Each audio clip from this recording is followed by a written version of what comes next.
کہہ کے بات ختم کر رہا ہوں کہ جب کسی نے پوچھا حضور عالم افضل یا سید، آگے اس میں بہت ساری تفصیلات کی ہیں، اور تو کہاں یہاں کہاں ہے کہ علم کو نسب پہ فضیلت شرف حاصل ہے، وہ کیوں کہا ہے؟ کیونکہ اسی جزیے کے بعد اپنا علامہ ابن عابدین شامی نے کتاب بھی لکھی ہے نسب کی فوقیت اور فضیلت کے اوپر، وہ بھی نگاہ میں ہے. اور قاضی شہاب الدین دولت آبادی میرے مخدوم کا بنایا ہوا ملک العلماء، ان کی بھی کتاب نگاہوں میں ہے.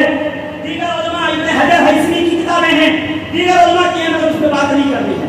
بس صرف اتنی ہی بات ہے کہ کسی نے خواجہ قمر الدین سیاسی وہ جو قدرے کا بھی پیر ہے، آگے کہا حضور عالم افضل یا سید، تو مسکرا کے کہا پہلے سوال سیدھا کرنا. اتنا نہیں سمجھے گے تو سیما کیا سمجھے گے؟ اس کا مطلب صرف گولت پہ ہاں ہاں کرتے ہیں، تو جملے بھی تو سمجھو. آگے کیا کہا عالم افضل ہے یا سید، عالم افضل ہے یا سید، تو مسکرا کے اس کی طرف دیکھا، دیکھ کے کہا پہلے سوال سیدھا کر، سوال درست کر.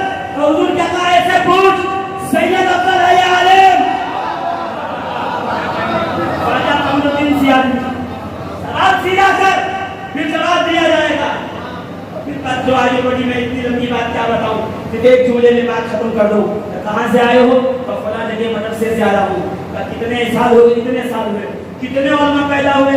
اور اتنے بچوں کی دستار بندی ہو گئی، خدمت دین کے لیے سب کو معمور کیا ہے. میں علماء کی توہین نہیں کر رہا ہوں. آپ کو یہ سمجھو عالم کی توہین، نہ مجھے پتا ہے فضل العالم علی العابد کالقمر علی سائر الکواکب. مجھے حدیثیں یاد ہیں اور علم علماء کی فضیلت میں بات بھی کرتا ہوں، مگر جب کوئی بے پڑھا لکھا چورن فروش پر آپ لے کے بیٹھے، جو علماء نے کتاب میں لکھا ہے اس کے آگے پیچھے کا معاملہ کچھ اور ہے، سیاق و سباق کچھ اور ہے. ان معاملے کو تم یہاں جو ہے بیٹھ کر موم بتی بیچنا چاہتے ہو، جھاڑو فروشی کرنا چاہتے ہو. نہ یہ سب نہیں کیے. الحمدللہ جب تک جان میں جان ہے آل رسول کا دفاع کرتے رہیں، سادات کا دفاع کرتے رہیں گے. آپ کیا کر سکتے ہیں؟ آپ برادری میں سے نکال کے کوئی مسئلہ نہیں ہے. ان کے غلاموں میں جگہ مل جائے تو مجھے پتا ہے خود کو بھی ایک لمحے میں وہ مقام حسین عطا کرتے ہیں. ہمیں معلوم ہے جنید بغدادی کا بھی قصہ، ہم معروف کرشی کا بھی جانتے ہیں، بایزید بستانی کو بھی ہم نے دیکھا ہے. انہیں یہ مقام ولایت کیسے ملا ہے ہم نے پڑھا بھی ہے، سمجھا بھی ہے. ہم نے جعفر صادق کا مدرسہ دیکھا ہے، یہ میرے مخدوم کے جد کریم کا مدرسہ. امام جعفر صادق تو دنیا بھی وہی پڑی ہے، آخرت بھی وہی پڑی ہوئی ہے.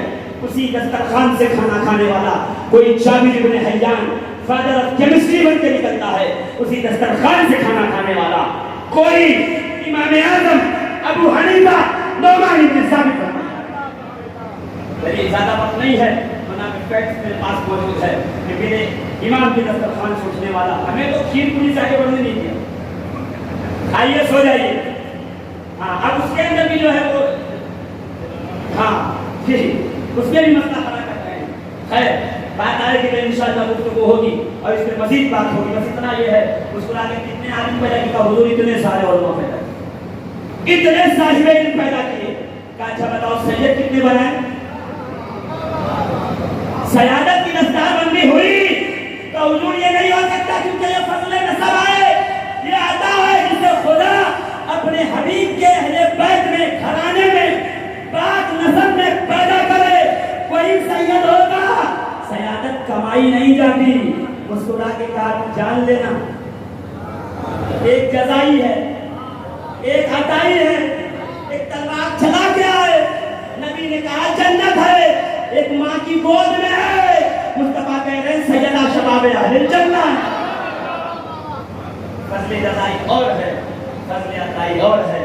پروردگار عالم ہمیں مخدوم کی چوکھٹ پہ آئے دور کو ان کے فیضان سے مالا مال فرمائے، ویسے ہی مالا مال فرمائے جیسے محدث اعظم سلیمان محدث فیض یافتہ ہوئے تھے، ویسے ہی فیض یافتہ کرے جس طریقے سے نعمان ثانی، ابو حنیفہ ثانی، صفاؤدین غنوی فیض یافتہ ہوئے تھے، ویسے ہی فیض عطا کرے جیسے شہاب الدین دولت آبادی علیہ رحمۃ اللہ فیض یافتہ ہوئے تھے۔ اسلام زندہ باد، فیضان مخدوم اشرف